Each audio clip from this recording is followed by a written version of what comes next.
반갑습니다. 간증 제목을 정해봤는데 큐인 가족과 함께 해보세요 라는 제목입니다. 안녕하세요. 미랄 목장 목녀 박세란입니다. 오늘 이렇게 간증을 하게 된 이유는 가족과 함께하는 큐인을 소개하기 위해서입니다. 저희 가정도 시작한 지 얼마 안 되었고 큰 변화도 없지만 함께하면서 좋았던 점을 정리해 보았습니다. 제 기억으로는 스페셜 매빅에서 큐인을 한 지는 2년 정도 된 것 같습니다. 큐인 교재로 교사들이 한 주간 묵상을 하고 그 내용을 주일 말씀으로 전한다고 알고 있습니다. 그 즈음부터 시아 노아도 큐인 교재를 구입해서 시작했지만 아이들에게 큐인해 하고는 어쩌다 한 번씩 했는지 안 했는지 점검만 하다 보니 내용이 어떤지 아이들이 이해를 했는지 모르고 지냈습니다. 그러다 작년 가을 목자 연합 수련회를 가서 장상교회의 한 목자 목녀님 가정에서 가족이 함께 큐인을 한다는 이야기를 듣게 되었습니다.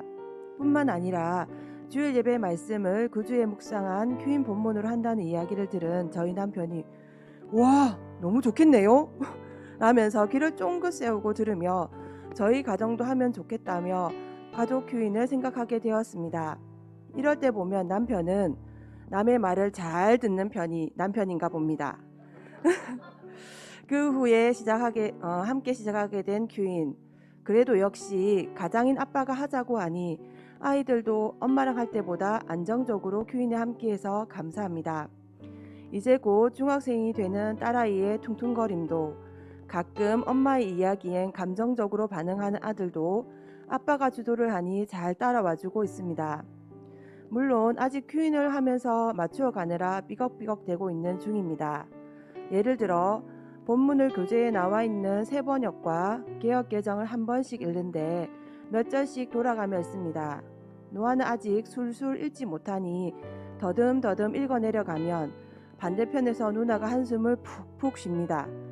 얼른 하고 빨리 끝내고 싶은 시아는 느린 동생이 마음에 안 드는 겁니다.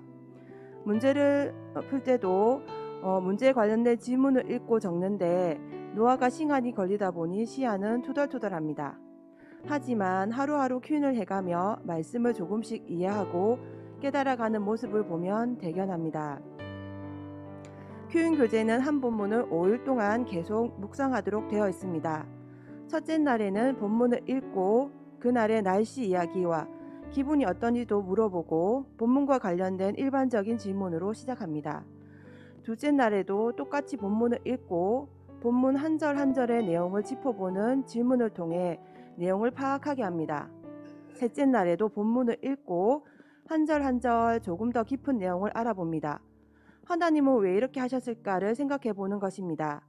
넷째 날에도 본문을 읽고 이번에는 전체 본문의 스토리, 즉 이야기를 풀어 쓴 글을 읽어보며 전체 내용을 파악해 보게 합니다. 그리고 다섯째 날에도 본문을 읽고 좀 더 깊이 내용을 파악하며 나에게 적용해 보는 데까지 나아갑니다. 성경은 우리나라 역사도 아니고 오래전 말씀이다 보니 아이들은 잘 상상이 안 되는 부분들이 있는데 이렇게 하루하루 같은 본문을 조금씩 더 깊이 있게 알아가다 보니 이게 이런 말씀이구나, 이런 내용이구나 라는 걸 쉽게 알아갑니다. 저희 가정은 이렇게 큐인을 진행합니다. 하루 중 감사한 일을 한 가지씩 나누고 가족이 돌아가면서 한 명씩 시작 기도를 합니다. 그리고 본문을 몇 절씩 나누어 읽고 그날 문제 페이지로 가서 문제를 돌아가면서 풀이를 합니다. 그리고 마지막에 가족 전체가 돌아가며 한마디씩 그날 큐인을 하면서 받은 감동, 새롭게 알게 된 것, 인상적인 부분 등으로 기도를 합니다. 4명이 기도를 끝내면 주기도문으로 마무리를 합니다. 매번 시간이 조금씩 다르긴 한데 막힘없이 쭉 진행을 하면 15분에서 30분 정도 걸리는 것 같습니다. 하지만 중간중간 질문이 오고 가면 조금 시간이